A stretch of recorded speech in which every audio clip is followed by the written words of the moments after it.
Hello everyone, welcome back to Fundamentals of Nano and Quantum Photonics. So today onwards we will shift gears. So first 8 weeks we have been talking about nanophotonics, and now we will start talking about the quantum aspects. Okay, and more specifically today we will talk about, or in this week we will talk about photon statistics. How do we distinguish classical light from the quantum light? Okay, we will try to understand what this is. So the motivation is this. So if you look at optics classically in the 60s and 1600s and 1700s and so on, the lenses were made, optical systems were relatively bulky, and the waves would propagate through that. So we can think of classical optics as being, a regime where the intensity of the light is large and the size of the devices also is relatively large. Okay, we have done this for at least 250 to 300 years or more. Okay, now we talked about in the first 8 weeks of the course a regime where we tried to shrink the size of the device. Okay, this is basically we went from large sizes, we went to nanoscale devices, and that we called as nanophotonics. Okay, we understand various aspects of it.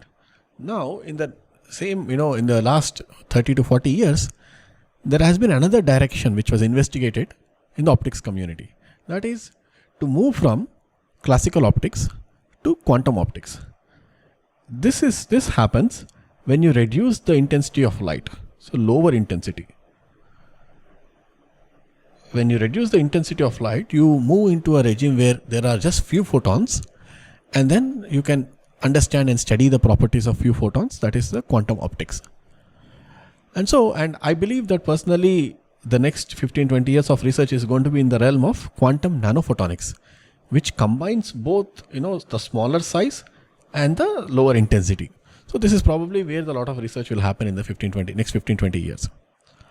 So the main difference from the classical optics and the difference between the classical optics and quantum optics is that in classical optics we deal with light as an electromagnetic wave.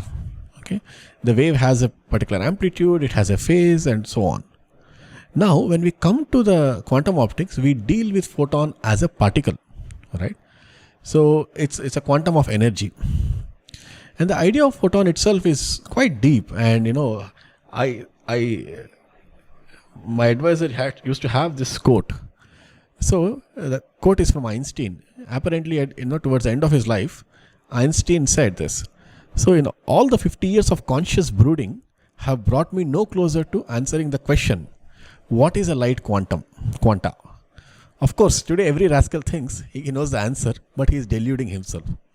The idea is that the idea of a quantum of light is a very deep one, and we are still understanding it. There are various interesting aspects to it. Okay, so we will try to understand some aspects in this course. All right. So the story starts with the study of blackbody radiation. In the mid 1800s, a lot of people studied how light is emitted from a blackbody. Simply, a blackbody is something that is perfectly, it doesn't reflect at all. It has zero reflection, so it's essentially black, and all the energy is confined. Let's say you take one such ideal blackbody. It may be a box which is painted, and then you heat it up. And they make a small hole in that so that energy will escape. So what kind of radiation will you see? That's a question. Okay. And they studied various heated objects, and they found out that the energy is emitted in a characteristic way wherein at long wavelengths you have small emission, and as you increase in the frequency or decrease the wavelength, the emission increases. One of the most famous examples of a black body is a sun. Sun has a temperature of 5000 Kelvin. Let's say if I take an object and I heat it up to 5000 Kelvin, it will emit radiation which looks similar in profile to what sun does. Okay, so that's why we call it as a black body. And we see that, we only look at a very small portion of the spectrum here. Maybe this is only visible spectrum, 300 to 700 nanometers is what we see. And the whole evolution happened. Why do we see in the visible wavelengths? Why don't we see in the IR? It's probably that the reason is that sun has the highest emission in the visible, And that is why all the plants and organisms evolved to actually utilize that particular energy. Maybe if the sun has a lower temperature of only 3000 or 2000 or something like that, lower temperature, then maybe all of us start looking in the IR. I mean, it could happen anyway. So the whole, anyway, so people knew this for a long time. They have studied black body radiation, but they had a problem explaining it. The issue was, if you look at the classical theory, let's say I'll take a box of this form and I'll try to study how much energy it radiates. It radiates energy because you excite certain modes in that. Okay. What are modes? Well, I have a box like this. I could have a situation where there is a wave pattern which is like this. Even number of wavelengths, or integrated number of wavelengths. You can have some modes, or you can have higher frequency modes and so on, right? You can have various modes in this. Just like, what you see on a guitar, right? You have a certain length and you have a string, it has certain modes. If you press it, you pluck the chord, essentially you are changing the resonant wavelength and you are changing the sound that is emitted from there. So when you have such a scenario, they applied this theory. They calculated using very detailed analysis. They figured out that the density of modes here is proportional or equal to omega square by pi square c cube. This was the density of modes. I think I mentioned this in the context of electromagnetic waves, but this is it. Yeah. 1 second. Yeah. All right. So you have the density of modes which is given like this. You can calculate this from basic principles. Now, classical theory tells us that each mode is indistinguishable, and if it's a temperature of T, the body is heated to a temperature of T, it should have an average energy per mode of K times T.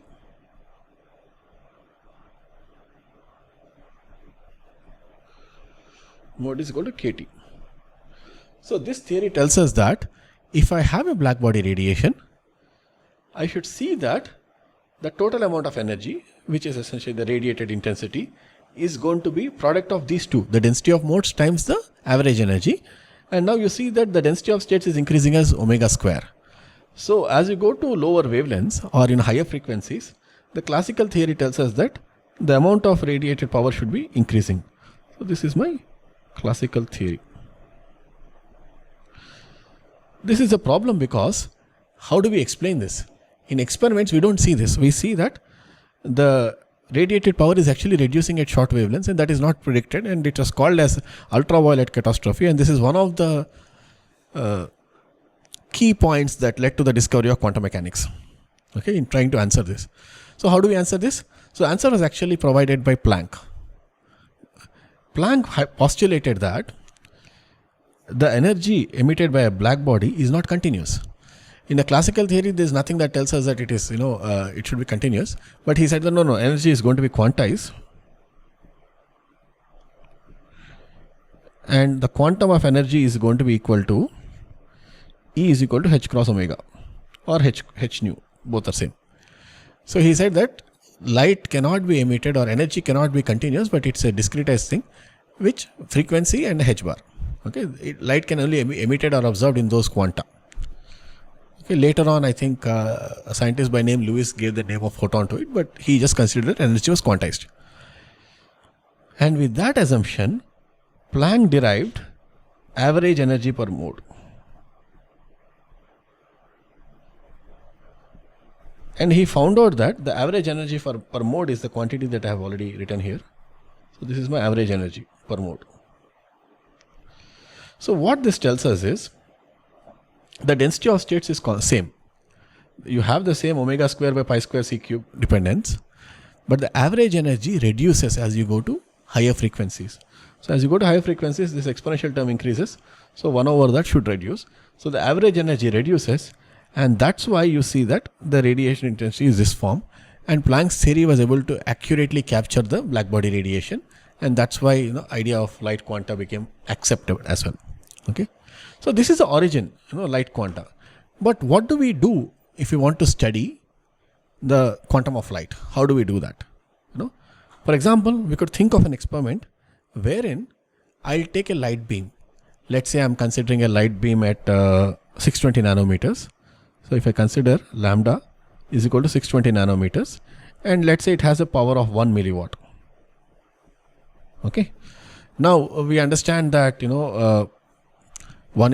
there is this light beam which is incident on a detector. This is basically a detector. When you have a detector, let's say there's a photon that is incident and it generates one pulse. And how do we study the quantum nature of light? By looking at how the pulses are. This counter can actually give you an output which is count rate. It tells us how many photons are incident per second, let's say. We want to do that, so it generates some sort of a electrical output which is schematically shown as this pulses. By looking at the pulses, I can know that okay, there is a photon that is incident. So what will be the count rate that we can expect in this case? Okay, the power is given to us as 1 milliwatt. So my power is simply nothing but energy per time. So P, energy per unit time, and that's basically what is energy. The total amount of energy is going to be simply the number of photons times h nu divided by time. So with that we can define a quantity which we call as photon flux, and I'll represent it by phi, and that is going to be simply power divided by h nu. Okay. So what will be the units of my photon flux? It's going to be number of photons per unit time per second. Okay. Units is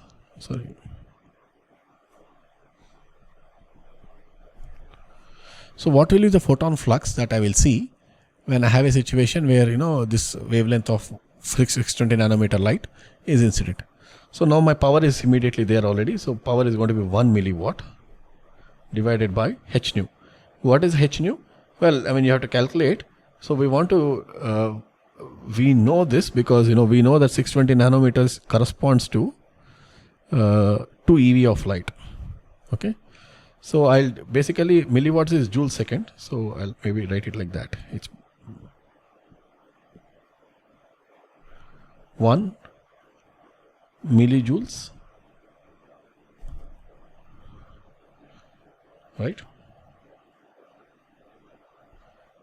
per second divided by h nu is going to be 2 eV. So 2 into 1.6 into 10 power minus 19 joules. So with that I can compute how much will this turn out to be millijoules. So 10 power 3 point something. So it will be something like about approximately 3 into 10 power milli, right? So 10 power 15 photons per second. This is my flux. Okay. Now can I detect this 10 power 15 photons per second? If I have, this is the typical power that you will have when I have, let's say, a laser pointer. It has a few milliwatts of power, and 620 roughly could be a wavelength at which that laser is emitting. So will you be able to study the quantum properties with this laser? No, it's not possible.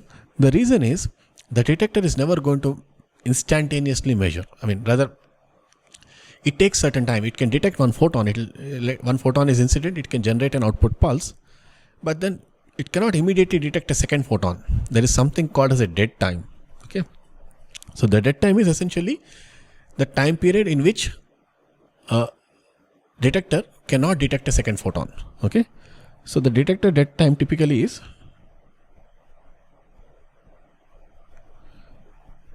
about microseconds, 1 microsecond, let's say. So that means one photon comes. If a second photon comes within 1 microsecond, it cannot detect. That's a typical number for the most detectors right now. So the practical count rate is going to be 1 over that. Typically you can do 10 power 6 photons per second. That's what you can do. You can't detect more than this. But now we saw that here 1 milliwatt of beam has a count rate of photon flux of 3 into 10 power 15. How do we overcome that? So 1 milliwatt at that wavelength, of course, has 3 into 10 power 15 photons. If you want to reduce it to practical limits, I'll have to go to something like 1 picowatt, and that will give me 3 into 10 power 6 photons per second. Okay. So now this tells us that if you want to study the quantum properties of light,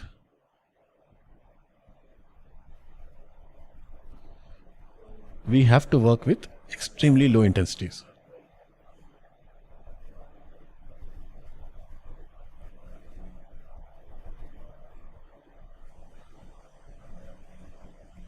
And this is one of the reasons why I showed you in the initial graph, on the x-axis we had the intensity. I said that we have to go down in the intensity. Okay, that is because you don't have any practical electronics that can actually detect this. Okay, of course, when you are dealing with picowatts, if you shine a picowatt beam, probably you will not even see it easily. Okay, so we'll have to have specialized detectors for that, and these are called as, one of the popular variants is basically what is known as a PMT, which is simply photomultiplier tube. Photomultiplier tube.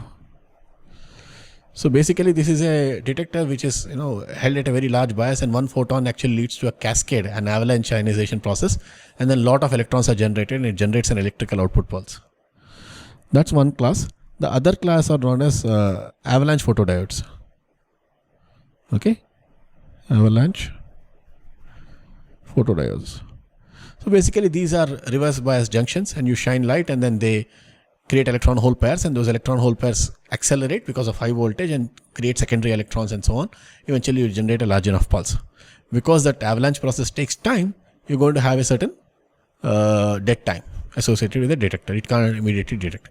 Sorry, yeah, there's a question I believe here. Can we not play with the dead time? Okay, the question was, can we not play with the dead time? Can we not reduce the dead time? Right? Of course, we would like to do that. But finally, you see, if you are taking, what is the energy of photon that you are trying to detect? Even if you take 2 eV, 3 into 10 power minus 19. So it's very, very joules. It's a very, very small amount of energy. A laser, for example, can you detect a laser? Let's say you want to detect the laser. I'll take a laser pointer and shine it on your hand. Will you know that you are actually being hit by a laser pointer? A laser pointer has 1 milliwatt of energy. That means 1 millijoule per second. You're not able to even feel it. 1 millijoule per second is a small quantity of energy. Right? Now, if I hit you with 1 photon of that. So instead of 1 millijoule of energy, I'm talking about 10 power minus 19 joules. There's no way. I mean, it's like, what? I don't even know what 0.1 attojoules. Right? 0.1 attojoules, can you sense it with your hand or something? It's very, very difficult. You need an extremely sensitive detector. So if you want to have such a detector, the only way to actually go around that is by using the avalanche process or the multiplication process. So what happens in an avalanche diode? You have a large field region, and then you have an electron hole pair which is generated, and the electron go in one direction and the holes go in the other direction. They acquire high speeds, and the energy is basically they knock off further electrons. Secondary electron hole pairs are created and so on. So that process takes time. You have to build up that from a single event of very, very small energy. You have to build up a large enough signal. That takes time. So the origins of this is in the gamma rays and all that. If you think photons are difficult to detect, how do you detect gamma rays? So people have built detectors for that. All these Geiger counters and so on, right? They have a lot of studies have been done with these photons. Okay, but it takes a lot of it takes time. It requires specialized equipment like this, photodiodes and photomultiplier tubes and so on. Yeah, does that answer? Uh-huh. Uh-huh. Mm-hmm. When you look at the final expression, Mm-hmm. you don't see any, when you look at even particularly in the box, you see quantization is the end term Mm-hmm. So why don't we see any of it? Looks still like continuous. Okay, that's a nice question. So the question was, Planck, we say that Planck considered energy to be quantized. So we don't see any expression for n. Like for example, if you take a particle in a box, in energy you see that, n square, pi square divided by L square into whatever, k square, h cross k square, right? That's what the expressions we have particle in a box. Where is the n term to indicate that it's quantized? Well, the thing is, if you look at the blackbody radiation, it's a nice question. It turns out that the number of photons or number of photons in this mode is given by this expression, number of photons in a particular mode is given by this expression 1 over exponential h cross omega by kt minus 1. This is expression for number of modes. So I'll later, at one point I'll use it again. So this basically captures the number of photons. So and then the average, the energy of the photon is h cross omega. The number of photons is that. So product of that gives you the average energy per mode. So it's all built in, and it turns out to be very tiny. You can actually do this experiment. The density of modes is something, right? Omega square divided by pi square c cube. So that's the density of modes. You can compute how many modes are there in a particular volume. Okay, and from that you will see that it's huge number of modes. Yeah, and the energy is quite small. That's all. You can also think about it in terms of wavelengths, right? You have to go to very, very tiny volumes where you'll see the number of, the number of available modes reduce. Because this is the number of modes per unit volume. Omega is what? In terms of 10 power 14 square, 10 power 28, right? 10 power 28 divided by c cube is 24, 10 power 4 modes per meter cube or something like that. So it's a large number of modes that are present, even in a tiny volume. We'll have to really go down to levels, nanoscale levels, to see some effects. In fact, actually this is what we already know, because I talked about the Purcell effect. This is the density of modes in the free space. The moment you have a nanostructure, we are playing with the density of modes. That's what, the increase in the density of modes in the nanostructure is called Purcell factor compared to free space. Yeah. All right. So, so we understand. So we'll have to go to low levels. Okay. So I'll just take a few minutes and then solve a couple of problems so that you are more familiar with this concept. So basically the first problem I want to look at is, let's say there's a beam of energy 1 eV, okay, beam of 1 eV light with an average energy of 1 nanowatt.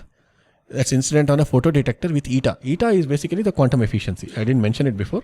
So this is my quantum efficiency. I'll talk about it, what it is.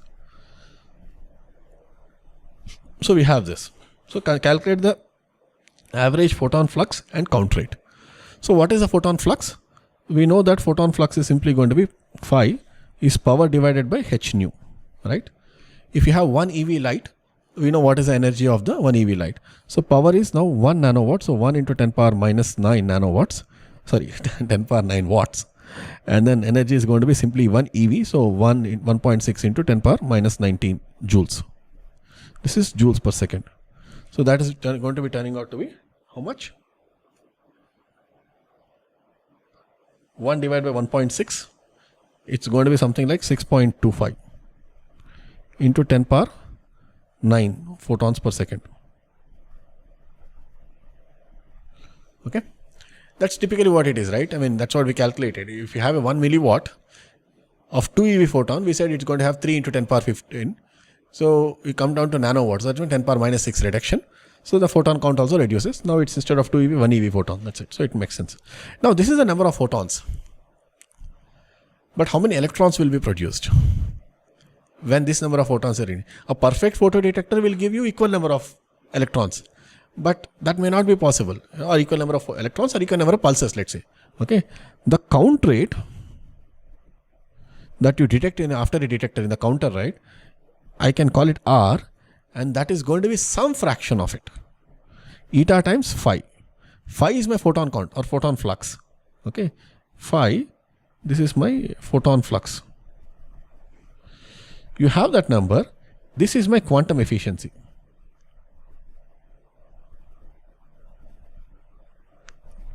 Okay. So your quantum efficiency has to be very high. Already we are dealing with very low photon count. Your quantum efficiency should be very high.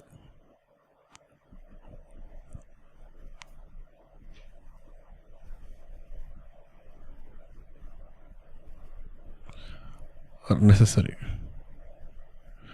Only then you will see the quantum properties of light. Okay. I'll also talk about loss, how it impacts in a moment, but yeah, in the next lecture maybe we'll talk about loss. Next lecture. Yeah. All right. So let me take another example here.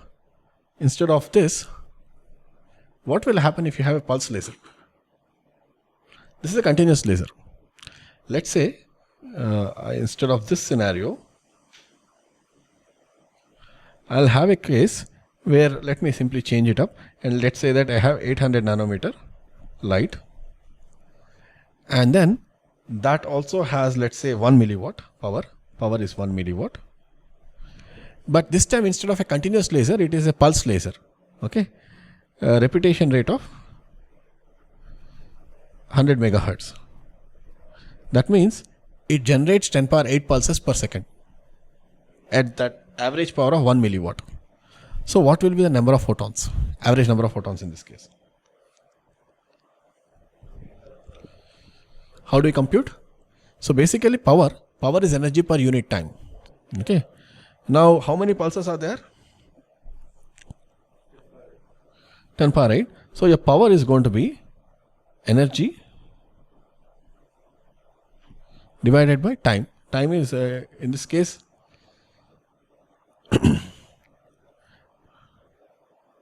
yeah, sorry, into frequency. If I do repetition rate, if I do, I'll get the time, right? So energy times rep rate times the rep rate. So my energy per pulse is going to be 1 milliwatt divided by 100, or rather 1 into 10 power 8. Right? Am I making a mistake? I hope not. So this is going to be 10 power minus 11 joules energy. So how many photons are present in the 10 power minus 11 joules? How do we do that? The number of photons, average number of photons is going to be, energy is 10 power minus 11 joules divided by the energy per photon. How much is energy per photon? In this case, wavelength is 800 nanometers. So we know that EV basically is going to be 1.24 divided by 0.8 micrometer. That is how much? 1.24 divided by 0.8 micrometer? 1.5. Actually, it will be 1.55, let's say. 55 EV. 1.55 or 1.55 EV, okay? Okay. So basically, this is the energy of photon. So basically, 1.55 goes into 1.6 into 10 power minus 19. So if you do that, some number will come, 10 power minus 11 divided by 10 power minus 19. So the 10 power 8, 10 power 8, 10 power 7 to 10 power 8 photons per pulse, because energy per pulse. So it is this. So we said that previously, in the previous case, when we consider this, we said that we have 10 power 6 photons per second, right? If you want to reduce, if you're working with continuous wave beams, you can't do much. You have to go to very low powers. If you want to still work with 1 milliwatt of laser, right, then you'll have to make a very short pulse. Okay. And you have multiple, you don't have a continuous beam, that will reduce the number of photons. That's another way of reducing. Right? One is cut down in intensity or cut down in the time period for which the pulse is on. Okay. But these are the essential techniques to create, to study quantum properties. Okay. Any questions? All right. So let me just do one more problem in a different way. The same thing, but in a different approach. Okay. So now you are asked to consider the same problem. I don't know why we are asking the same problem, but yeah. Let's say, okay. The difference is that calculate the average number of photons. Okay, this should be in a beam segment of 30 centimeters. Now the question is, the photon flux we know. Because it's 1 EV photon, it should be something like 6.2 into 10 power 15 photons. Oh, not this is nanowatts beam. So 15, so 9, 10 power 9 photons per second. Okay. You have the flux. Now the question is, how many photons are there in a 30 centimeter segment? So if I take a segment of this form,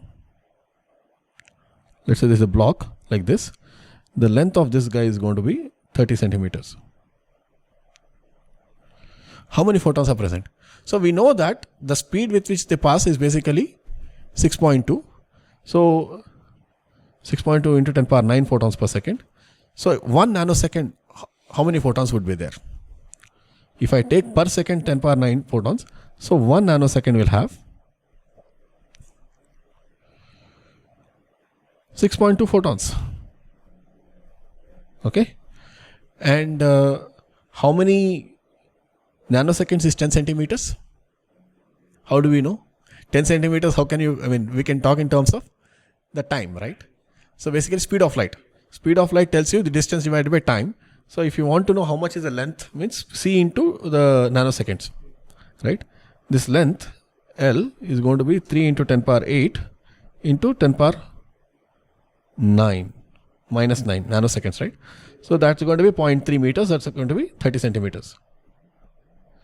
So if I have a photon, so basically now question is, previously we said, okay, how many photons are there in a particular time period? Now we are saying in a segment of 30 centimeters, how many photons are there? And the answer is going to be, how much? 6 photons. So essentially, if you, and if I change up this problem a little bit, and I say instead of 1 EV photon, I'll consider 2 EV photons. Okay. If I consider 2 EV photons, in a nanosecond, how many photons would be there? In a nanosecond, if it's the same milliwatt, nanowatt of energy, 1 nanosecond will have 3.1 into 10 power 9 photons per second. Okay. Simply energy is in the denominator, right? So basically, if you reduce if you increase the energy to 2 EV photon, then you'll have lesser number of photons. So 3.1 photons. And if you have a 30 centimeter segment, you'll have 3 photons. 1, 2, and 3 photons are in that segment. Okay. Think about it. 30 centimeters is this much. And you are dealing with just 3 photons in that time period and you want to detect that. So it's an incredibly challenging problem that has to be dealt with. Okay. So this, I hope, gives you a glimpse of what we are dealing with when we come to quantum photonics. Okay. So we'll have to go down in low intensities, or we have to go to very short time scales, okay, where we are dealing with few photons. We cannot deal with a 1 milliwatt beam, laser beam, continuous beam, which has 10 power 15 photons. If you have that many number of photons that are coming, there is no detector that is available that can actually respond to that at that speed. So we cannot study it. Okay, so we'll have to deal with low light intensities. Okay, this is one of the reason, practical reason. Slowly we'll also talk about how the quantum properties of nature will be affected with the number of photons. Okay, so we'll talk about the statistics and we will we'll do that in the next lecture. All right, any questions? All right, so thank you so much. I'll stop this and I'll see you in the next lecture. Take care.